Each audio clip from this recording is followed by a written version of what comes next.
दीदी, आप कब आई? अरे भाभी, आज ही तो आई हूँ मैं। सुनिए दीदी, आप लोग बात कीजिए, मुझे और कुछ सामान खरीदना है। ठीक है भाभी, मैं अभी आई। और दीदी, सब बढ़िया है आपके ससुराल में? हाँ भाभी, सब बढ़िया ही है। एक बात कहूँ दीदी, बुरा तो नहीं मानेंगी ना? हाँ भाभी, कहो ना। दीदी, हमारा भी तो घर यहीं पास में है। आप जब भी आती हैं तो जेठानी जी के यहाँ ही रुकती हैं, कभी हमारे घर क्यों नहीं आती? दीदी, ये भी तो आपके सगे छोटे भाई है ना, क्या इनके प्यार और समर्पण का कोई मोल नहीं है? अरे नहीं नहीं भाभी, ये क्या बोल रहे हो? देखो ऐसी वैसी तो कोई बात नहीं है। वो क्या है ना, बड़े के भैया सरकारी अफसर हैं और रिश्ते में भी वो मुझसे बड़े हैं। अब सब कुछ तो मिला है उन्हें। बड़े भैया को सरकार से बंगला, गाड़ी, नौकर, चाकर सब तो मिला है ना। और आप भाभी मुझसे रिश्ते में छोटी हैं और उम्र में भी छोटी हैं। अब मैं आपसे कोई नई दस्तूर तो ले नहीं पाऊंगी और आपसे जब कुछ लूंगी नहीं तो आपको बुरा लगेगा, इसलिए मैं नहीं आती हूँ रुकने के लिए। लेकिन भाभी, जाते समय तो जरूर आती हूँ मैं आप लोगों से मिलने, और इस बार भी जाने से पहले जरूर आऊंगी आप लोगों से मिलने। और भैया बच्चे सब बढ़िया है घर में? हाँ दीदी, सब बढ़िया है घर में। ये भी बात आपकी बिल्कुल सही है कि जेठानी जी के घर में तो सारी सुख सुविधाएं लगी हुई है, किसी चीज की कोई कमी नहीं है जेठानी जी के घर में, इसीलिए तो माँ जी भी वही रहती है।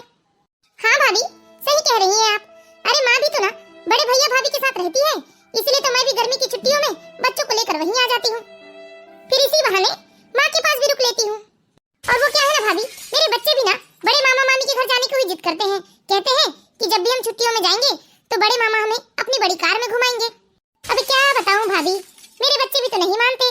बहुत समझाती हूँ मैं बच्चों को, लेकिन वो मेरी सुनते कहाँ हैं। कहते हैं कि बड़े मामा जी के घर तो गाड़ी में घूमने के साथ साथ चॉकलेट, बिस्कुट, नए नए कपड़े, आइसक्रीम सब कुछ खाने पीने को मिलता है, इसलिए वो भी वहीं आने को होते हैं। अब बच्चे हैं ना भाभी, बच्चों को तो जहाँ सुख मिलेगा, जहाँ खाने पीने की चीजें मिलेंगी, बच्चे तो वहीं जाने को होंगे। और वो क्या है ना भाभी, अगर मैं आपके पास रुकने आ जाऊंगी बच्चों को मना समझा कर भी, तो बच्चों को फिर गाड़ी मोटर में घूमने कहाँ मिलेगा, अच्छी अच्छी चॉकलेट, बिस्कुट? अरे बच्चों की सारी जिद कैसे पूरी होगी?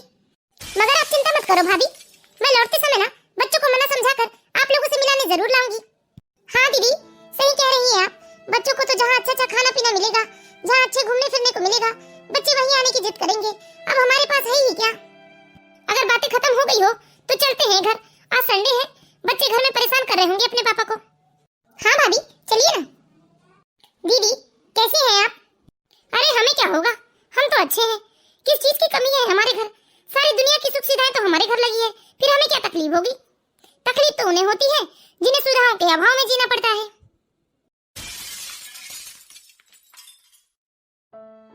अरे रोशनी, क्या हो गया?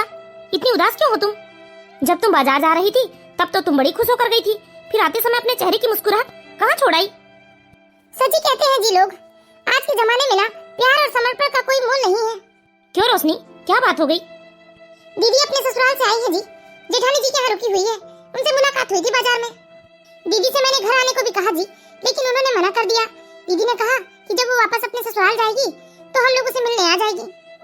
अरे रोशनी, छोटे भाई की पोस्ट बड़े भाई की पोस्ट जितनी वजनी नहीं है ना, तो दीदी हमारे घर क्यों आएगी? तुम कितना सोचती हो रोशनी।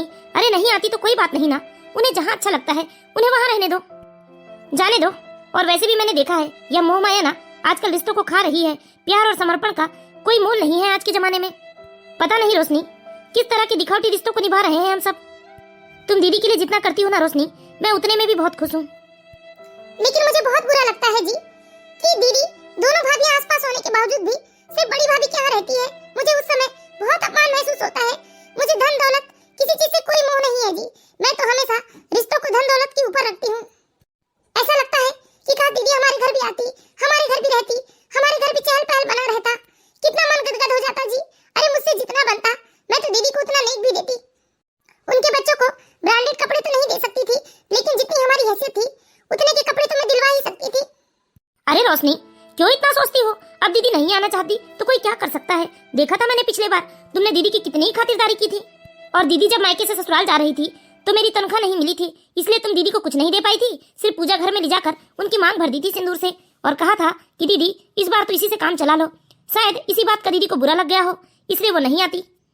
Mummy, mummy. हाँ राधिका, क्या हुआ बेटा? मम्मी आपको मालूम है बुआ जी आई हैं। अरे बेटा, बुआ जी से तुम कहाँ मिल गई? माँ, मैं चिंकी दीदी के यहाँ खेलने गई थी ना, तो बुआ चिंकी दीदी के यहाँ आई हैं। मम्मी मैंने बुआ को घर घर चलने को भी कहा तो बुआ ने कहा कि वो बाद में आएंगी। मम्मी, आज मैंने बुआ जी से कहा कि बुआ जी हमारे घर चलिए ना, आप हमारे घर क्यों नहीं रुकती? तो बुआ कहती है कि वो बाद में आएंगी। और बुआ तो अंदर चली गई मम्मी, लेकिन बुआ की बेटी है ना रिंकी दीदी, उन्होंने मुझसे कहा कि बड़े मामा बड़ी मामी जी के घर तो हमें बहुत सारा गिफ्ट मिलता है और बड़े मामा जी बड़ी मामी जी के घर बहुत सारे पैसे हैं और बड़े मामा जी तो हमें बड़ी सी गाड़ी में घुमाने लेकर जाते हैं और बहुत सारे चॉकलेट और आइसक्रीम भी दिलाते हैं, इसलिए हम बड़े मामा जी के घर रहते हैं। दीदी ने ऐसा कहा। मम्मी देखो बेटा, ऐसे उदास मत हो, बुआ आएंगी ना, यहाँ भी हमसे मिलने बुआ आएंगी। जाओ बेटा, जाकर खेलो तुम। नहीं मम्मी, मुझे नहीं खेलना है। अच्छा जाओ बेटा, तो होमवर्क कर लो तुम। ठीक है मम्मी। यही सब देखकर तो बहुत बुरा लगता है जी मुझे। बताइए आज हमारी बेटी के ऊपर क्या बीत रही है, उसे भी ये बात समझ में आने लगी है। पर हम कर भी क्या सकते हैं रोशनी। अच्छा ठीक है, ये सब छोड़ो तुम और जाओ गर्मा गर्म चाय बना कर लाओ, हम साथ में बैठकर चाय पीते हैं। ठीक है जी। माँ, आज मुझे वापस अपने ससुराल जाना है। अरे बेटा, जाने से पहले जरा अपने छोटे भाई के घर से तो मिला। हाँ माँ, छोटे भाई के घर जाने का भी बड़ा टेंशन रहता है। वो तो भाभी के साथ मुलाकात हो गई मेरी बाजार में, वरना मुलाकात नहीं हुई होती ना तो मैं चुपचाप से निकल ली होती। अब तो जाना ही पड़ेगा माँ, वरना भाभी मुंह बना लेगी। अरे भाभी का तो फिर भी ठीक है, लेकिन अगर भाभी भैया को बताएगी कि मैं आई थी और मिलने नहीं आई तो हो सकता है भैया को ठीक नहीं लगेगा, इसलिए मैं जाकर खड़ी खड़ी मिलाती हूँ। अरे बच्चों, आज हमें वापस घर जाना है ना, चलो छोटे मामू मामी जी से मिलकर आ जाना। नहीं मम्मा, हमें नहीं जाना, आप ही मिलकर आ जाइए, और भाई भी नहीं जाने वाला। अब देखो ना माँ, बच्चे भी जाने को नहीं होते। लो बिटिया, जाने से पहले जल्दी से ये रुपए अपने पर्स में रख दो। हाँ माँ, रख देती हूँ मैं। और खुशबू बेटा, हो गई जाने की तैयारी? हाँ काकी जी, हो गई तैयारी। आज शाम को चले जाएंगे काकी जी, भैया ने अपने ड्राइवर से कह दिया है, ड्राइवर हमें गांव तक छोड़ आएगा। अच्छा बिटिया, भाई भाभी ने खातिरदारी की या नहीं? अरे काकी जी, ये कैसी बात कर रहे हो आप? भला मेरे भैया भाभी मेरी खातिरदारी नहीं करेंगे क्या? अरे काकी जी, भाभी तो मुझसे इतना प्यार करती है कि वो मुझे कभी खाली हाथ जाने ही नहीं देती अपने ससुराल। अब काकी जी, बेचारी मेरी माँ के पास इतने रुपए कहाँ से आएंगे? माँ को भी तो भाई ही देते होंगे रुपए पैसे, तभी तो माँ मुझे जोड़ कर देती है। और देखो ना काकी जी, मेरे भाई भाभी इतना कुछ करते हैं मेरे लिए, लेकिन उसके बाद भी जरा भी घमंड नहीं है मेरे भाई भाभी को। बताओ, ऐसे होते हैं कभी किसी के भाई भाभी? अरे मेरे भाई भाभी तो ना लाखों में एक है काकी जी। हाँ खुशबू बिटिया, तुम्हारे भाई भाभी तो सच में लाखों में एक है। अब देखो खुशबू बिटिया, जिसके पास लेने देने का होगा वो तो लेगा देगा ही। अब तुम्हारे बड़े भाई सरकारी अफसर हैं, नौकर चाकर, रुपए पैसे, गाड़ी मोटर बंगले की कोई कमी नहीं है, सारी सुख सुविधाएं तो लगी हैं, उन्हें किस चीज की कमी है? इसलिए वो भी दोनों हाथ उठाकर देते हैं तुम्हें। और खुशबू बिटिया, तुम्हारी माँ के पास भी रुपए पैसे, गहने जेवर और कपड़े लत्ते की कोई कमी नहीं है। क्यों जी, ठीक कह रही हूँ ना? अरे जब हम सब लोग साथ में रहा करते थे ना, तब सारी देवरानी जेठानी में तुम्हारे माँ के पास ही इतने पुराने पुराने समय के गहने जेवर और कपड़े लत्ते भरे रहते थे इनकी पेटी में कि इनकी बराबरी हम पांचों देवरानी जेठानी नहीं कर सकती थी। और जिज्जी के पास तो जो गहने हैं ना, उन गहनों की कीमत आज तो करोड़ों में आकी जाएगी, क्योंकि वो पुराने समय के बिल्कुल 24 कैरेट वाला सोना है। अरे बस करना लच्छो, क्या पूरी कहानी सुना देगी मेरी खुशबू को? ठीक है काकी जी, मैं छोटे वाले भैया भाभी के यहाँ से मिलकर आ जाती हूँ। हाँ हाँ बिटिया, जाओ जाओ, उन लोगों से भी मिल लो, वो लोग भी तुम्हें बहुत प्यार करते हैं। हाँ काकी जी, अरे प्यार किसी को बेचारे दे भी क्या सकते हैं मुझे। भाभी भाभी, अरे वाह, बुआ जी आई हैं। मम्मी मम्मी, देखो बुआ जी आई हैं। अरे दीदी आप आइए ना दीदी, बैठिए। हाँ बुआ जी, आइए ना, बैठिए। आज आप हमारे घर ही रुकेंगी ना बुआ जी? और इनकी दीदी कहाँ है बुआ जी? अरे नहीं भाभी, बैठ नहीं पाऊंगी, सारी तैयारी हो गई है, भैया ने ड्राइवर को भी बता दिया है, ड्राइवर भी बस इंतजार कर रहा है।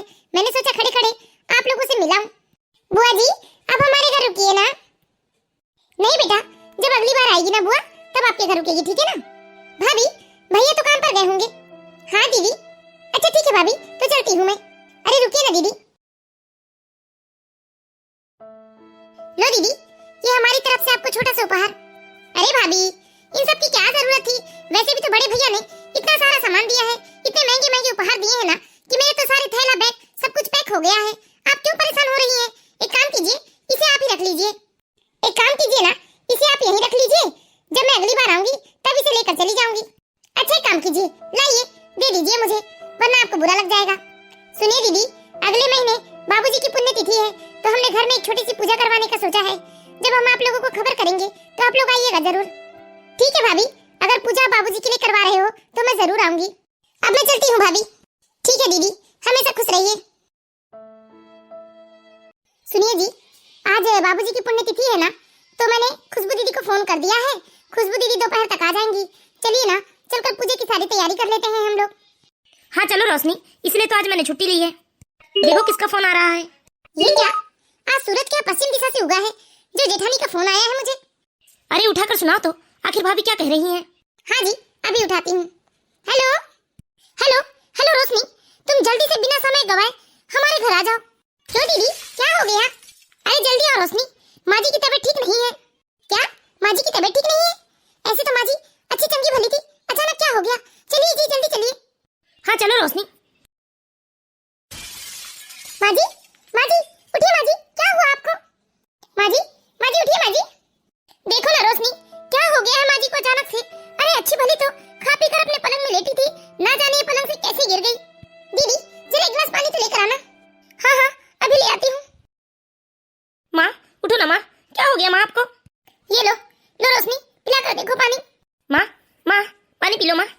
भाभी तुरंत माँ को हॉस्पिटल लेकर जाना पड़ेगा। माँ आंखें नहीं खोल रही है और ना ही पानी पी रही है। भैया कहाँ है भाभी? भैया को बुलाओ। अरे देवर जी, तुम्हारे भैया तो एक जरूरी मीटिंग में है और उन्हें आने में तो 3-4 घंटे लग जाएंगे। अच्छा ठीक है भाभी, मैं ऑटो लेकर आता हूँ। मम्मा, ड्राइवर अंकल आ गए हैं, दादी को ड्राइवर अंकल ले जाएंगे हॉस्पिटल। अच्छा तो हम माँ को जल्दी हॉस्पिटल ले चलते हैं। दीदी लेकिन आपने तो कहा था कि माँ जी की तबीयत ठीक नहीं है, लेकिन यहाँ तो माँ जी हिलडुल भी नहीं पा रही है। ऐसा क्या हो गया जेठानी जी कि रातों रात माँ जी की तबीयत इतनी खराब हो गई? अरे रोशनी, अभी ये सब सवाल जवाब करने का समय नहीं है। चलो जल्दी से माँ को हॉस्पिटल लेकर चलते हैं। ठीक है जी, जल्दी कीजिए। इस तरह कमला देवी को उनके छोटे बेटे बहू हॉस्पिटल लेकर जाते हैं। वहीं कमला जी की बड़ी बहू घर में ही रुक जाती है, ये कहकर कि वो अपने पति के आने का इंतजार करेगी और उसके बाद वो अपने पति के साथ हॉस्पिटल आएगी। समझ नहीं आता जी कि माँ जी को अचानक ऐसा क्या हो गया। और आपने ध्यान दिया था माँ जी का कमरा कितना अस्त व्यस्त फैला हुआ था, यहाँ तक माँ जी की पेटी तक खुली पड़ी थी।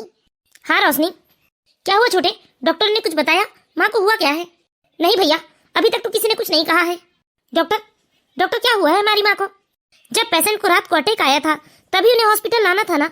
अब तो बहुत देर हो चुकी है और बहुत देर पहले वो खत्म हो चुकी है। क्या? माँ जी को मतलब रात में ही अटैक आया था? हाँ, उन्हें करीब 6 घंटे पहले ही अटैक आया था। क्या क्या हुआ था माँ जी को?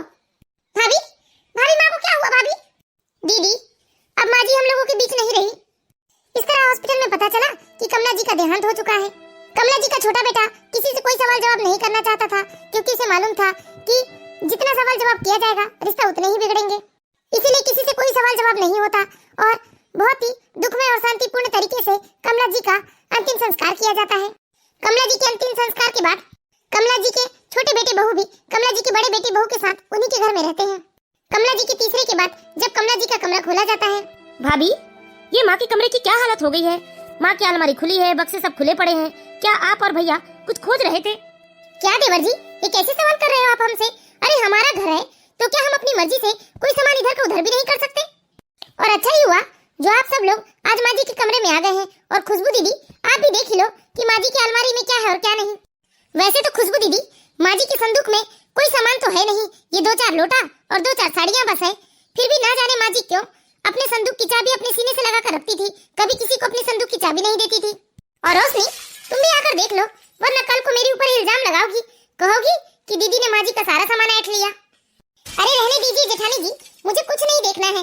जैसी जिसकी भावना वैसी उसकी सोच। मैंने आज से बहुत वर्ष पहले ही ना इन सब चीजों से संतोष कर लिया था। और सुनो ना नजरानी, देवरानी ने तो अपना संतोष कर लिया है, लेकिन मैं तुमसे कहती हूँ कि अपनी आंखों से ना सारे बक्से खोल कर देख लो, वरना क्या पता दीदी कल को कहोगे कि बड़ी भाभी ने आपकी माँ का सारा सामान रख लिया, पर इसमें तो कुछ है ही नहीं। अपनी आंखों से देख लो। हे भगवान, ये क्या? इस बक्से में तो कुछ भी नहीं है, बस 2-4 पुरानी साड़ियाँ पड़ी हुई है। जबकि मुझे अच्छे से मालूम था कि माँ की अलमारी में माँ के गांव की खेती के कागजात और गांव के मकान के कागजात और साथ में कुछ महंगे भारी गहने भी हैं। और ये बात तो मुझे काकी जी ने भी बताया था। क्या दीदी, क्या बेकार की बकवास कर रहे हैं आप? अरे आपकी माँ के पास जो भी था ना वो सब कुछ आज आपकी आंखों के सामने है और इससे ज्यादा हमें कुछ नहीं मालूम। अच्छा हुआ जो आप सब लोग यही हैं, वरना कल को हमारे ऊपर इल्जाम लगा देते तुम लोग। लो ननद रानी और देवरानी जी, इसमें से एक साड़ियाँ छाट कर आप रख लीजिए, माँ जी की निशानी है। अरे नहीं दीदी, ये क्या कर रही हैं आप? ये माँ जी की आखिरी साड़ी आप मुझे क्यों दे रही हैं? अरे जब माँ जी के सारे सामान पर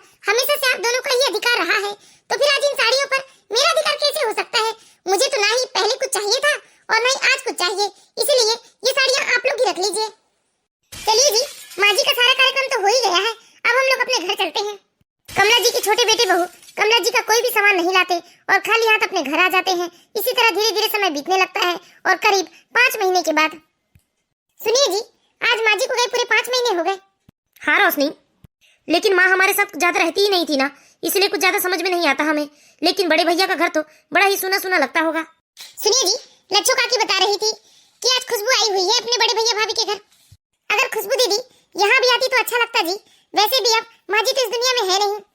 रोशनी, हम क्या कर सकते हैं, तुम तो जानती हो ना कि दीदी जब भी आती हैं तो बड़े भाई साहब के यहाँ ही रुकती है, और जब उनको वहाँ अच्छा लगता है तो हम कैसे जबरदस्ती उन्हें यहाँ बुला लें। वैसे भी हमारे पास तो दीदी और उनके बच्चों को देने के लिए कुछ महंगा महंगा उपहार होता नहीं, जैसे बड़े भैया और भाभी देते हैं। इसलिए मैं कहता हूँ कि उन्हें जहाँ अच्छा लगता है, वो लोग जहाँ खुश हैं, उन्हें वहीं खुश रहने दो। ठीक है जी। सुनो खुशबू, हम लोग एक पार्टी में जा रहे हैं, शाम तक लौट आएंगे, जरा घर का ध्यान रखना। हाँ भैया। मम्मी, भैया भी पार्टी में जा रहा है, मुझे भी जाना है। मामी जी, मुझे भी आप लोगों के साथ चलना है। नहीं रिंकी, तुम हमारे साथ नहीं चल सकती। उस पार्टी में ना सिर्फ हमारी ही फैमिली को इनवाइट किया गया है।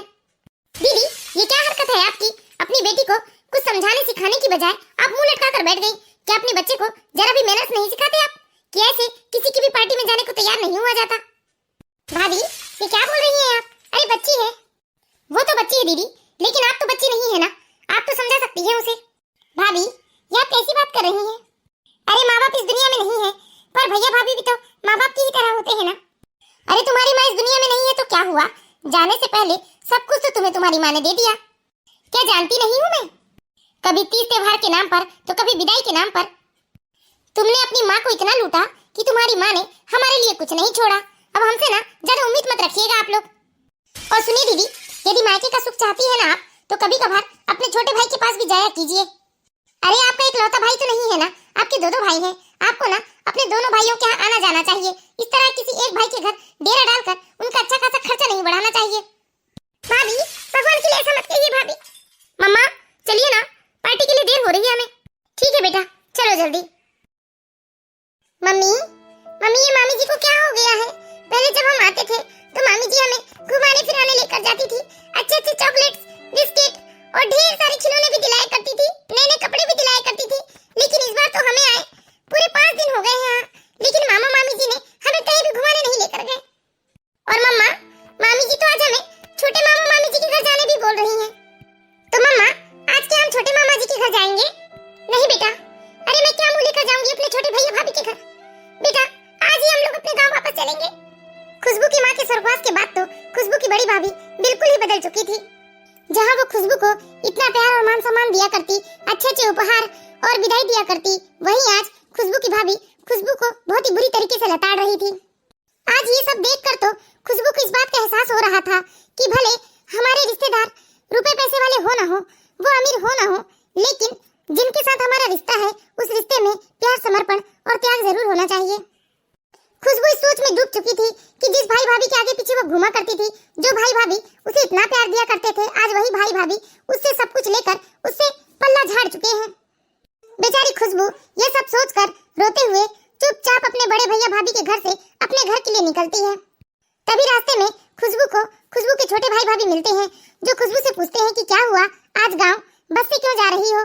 क्या बड़े भैया ने उसे कार से नहीं छोड़वाया? तभी छोटी भाभी खुशबू से जिद करती है कि खुशबू आज के दिन बस उनके घर रुक जाए और वो कल सुबह अपने ससुराल वापस चली जाए। खुशबू बेचारी वैसे तो बहुत ही दुखी थी, इसलिए वो अपने छोटे भाई भाभी से कुछ नहीं कहती और चुपचाप छोटे भाई भाभी के घर चली जाती है। अरे क्या हुआ दीदी, कोई परेशानी है क्या? इतनी उदास क्यों हैं आप? दीदी, आप तो हमेशा बड़े भैया भाभी के घर से चहकते हुए अपने ससुराल जाया करती थी और आपके पास कितने सारा बैग हुआ करता था, लेकिन आज आप इस तरह से उदास। भाभी, मेरी माँ इस दुनिया में नहीं है तो बड़ी भाभी आदर सत्कार नहीं करती है। अरे विदाई देना तो बहुत दूर की बात है, भाभी तो मुझसे प्यार से बात भी नहीं करती और ना ही मेरी बच्ची से। अरे दीदी, तो इसमें रोने वाली क्या बात है? अरे छोटा ही सही, आपका भाई तो है ना। अरे आपकी बड़ी भाभी ने आपको विदाई नहीं दिया तो क्या हुआ, मैं हूँ ना आपकी छोटी भाभी, मैं आपको विदाई दूंगी, आप रोइए मत, और ये आपका ही घर है। भाभी, आप तो हमेशा देती ही आई थी, लेकिन हमने ही कभी उसकी कदर नहीं की थी। हम लोग तो हमेशा ही भाभी आपको बड़ी भाभी के सामने कम ही समझते थे। भैया, अब मुझे सब कुछ समझ में आता है। बड़े भैया तो बहुत ही चालाकी से माँ के जाने के बाद हमारी सारी पैतृक संपत्ति हथिया लिए हैं और हम तो सिर्फ उनसे केवल संबंध निभाने के लिए अब तक चुप रहे। भाभी भैया, हो सके तो मेरे कृत्य के लिए मुझे माफ कर देना, लेकिन आप लोग मुझसे बिल्कुल रिश्ता मत तोड़िएगा, क्योंकि मायके के नाम पर अब तो सिर्फ आप लोगों के अलावा कोई नहीं बचा मेरा। सच में बहन, ये कैसा जमाना आ गया है। आज के समय में तो रिश्तों में प्यार और समर्पण का कोई मोल ही नहीं बचा है। देखा ना रोशनी, मैं तुमसे कहा करता था ना कि हमेशा सच्चाई और ईमानदारी के रास्ते में चलने से ना आज नहीं कल इंसान का कद ऊंचा जरूर होता है। हाँ जी, सच कहते हो आप। भैया और भाभी भले ही हमसे पैसों में बहुत बड़े हैं, लेकिन प्रेम और समर्पण में तो हमारा कद उनसे भी बड़ा है। आज मैं अपना कद अपनी जेठानी के कद से भी बड़ा महसूस कर रही हूँ। मेरे धैर्य ने आखिर रिश्तों के बाजार में मेरी जीत सुनिश्चित कर ही दी जी। और मुझे इन रिश्तों के अलावा और कुछ ज्यादा चाहिए भी नहीं जी। ईश्वर ने मुझे जितना कुछ दिया है ना, मैं उतने में ही संतुष्ट हूँ। और दीदी, मैं आपसे वादा करती हूँ, मैं आपसे उम्र और रिश्ते में जरूर छोटी हूँ, रुपए पैसे में मेरा कद जरूर छोटा है, लेकिन मैं आपसे वादा करती हूँ कि आपका मायका हमेशा आबाद रहेगा। आपको यहाँ आने पर ना कभी आपकी माँ की कमी महसूस नहीं होगी। भाभी, आज से आप मेरी भाभी नहीं बल्कि भाभी माँ है। तो बताइए दोस्तों, आप लोगों को हमारी कहानी कैसी लगी? यदि कहानी अच्छी लगी हो तो प्लीज इस वीडियो को लाइक कीजिए और इसी तरह की प्यारी प्यारी मोरल स्टोरीज देखते रहने के लिए हमारे चैनल बालाघाट की बेटी को सब्सक्राइब करें।